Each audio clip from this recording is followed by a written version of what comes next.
palızın eti duyulur havada.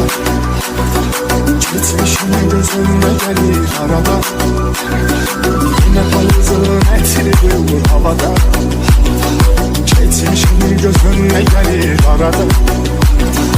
Dualar eləyirəm ki Allahım, bizi ikinci dəfə yenidən yarada. Dualar eləyirəm ki Allahım,